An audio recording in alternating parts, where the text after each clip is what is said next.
ትክክለኛ ትርጉም ሊሰጠን የሚችለው ተገንጥሎ ወጥቶ ሳይሆን ከላይም ከታችም የተጻፈው ሐሳብ ሲገለጽ ብቻ ነው።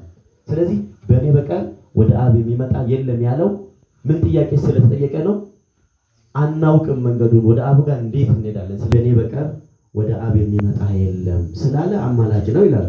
አይ እዚህ ጋር ደግሞ ስለ ምልጃ ሳይሆን እየተጠየቀ ያለው ክርስቶስ ስለ አብ ታውቃላችሁ ብሎ ለሐዋርያ የላከኝ አብ ከሳበው በቀር ወደ እኔ የሚመጣ የለም ይላል። ማን ከሳበው በቀር? አብ ከሳበው በቀር። በእነሱ ጥቅስ ከሆነ ይሄም አብ አማላጅ ቢሆን ነው። አብ ከሳበው በቀር ወደ እኔ የሚመጣ የለም። ዮሐንስ ወንጌል ምዕራፍ ሰጣ የለም ማለት ምን ማለት ነው?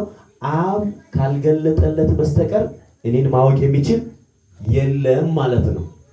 በእኔ በቀር ወደ አብ የሚመጣ የለም ማለት እኔ ካልገለጽኩለት በስተቀር አብን ማወቅ የሚችል የለም ማለት ነው። ክርስቶስ ሐዋርያትን አንድ ጥያቄ ጠይቋል። የሰውን ልጆች ሰዎች ማን እንደሆነ ይሉታል ብሎ በጠየቀ ጊዜ ሐዋርያት ምን አሉ? አንዳንዶቹ ከአንዱ ነው የሚሉ አሉ እያሉ ነገሩ። እናንተስ ማን ትሉኛላችሁ አለ። ጴጥሮስ ምን አለ? አንተ የሕያው የእግዚአብሔር ልጅ ክርስቶስ ነህ አለ። እግዚአብሔር አለ ይህንን ላንተ ስጋና ደም አልገለጠልህም በሰማይ ያለው አባቴ እንጂ የላከኝ አብ ከሳበው በቀር ወደ እኔ የሚመጣ የለም። ይሄ ማለት አብ ካልገለጠ የለም። እግዚአብሔር መንፈስ ነው ይላል። አሁንም በዮሐንስ ወንጌል ምዕራፍ 8 ላይ እግዚአብሔር መንፈስ ነው አንድያ ልጁ እርሱ ተረከው እንጂ ነው የሚለው። ስለዚህ ወልድን የሚገልጥልን አብ ነው እንጂ በስጋ ምርምር የምናውቀው።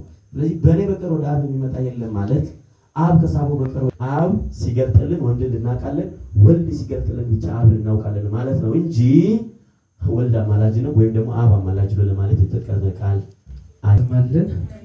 አሜን። መንግስቱን ጸቁራ ባርስልን።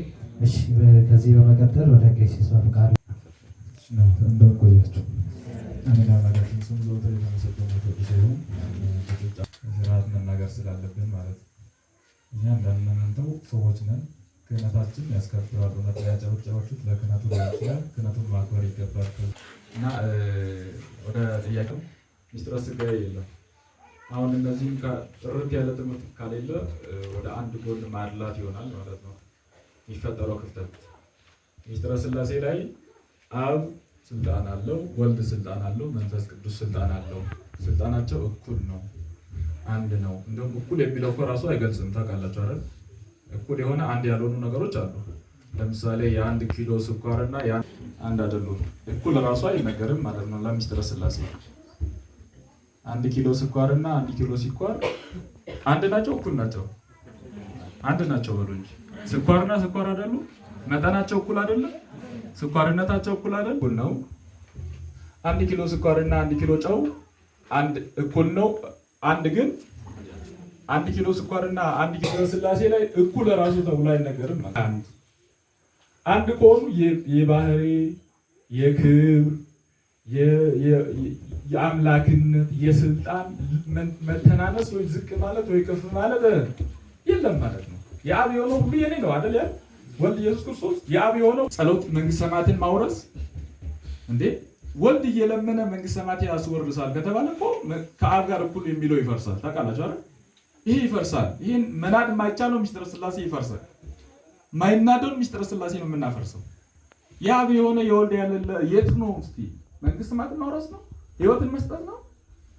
ጸሎትን መቀበል ነው? የትኛው አንሶት ነው ወልድ ከአብ የሚለምነው? እንደው እኮ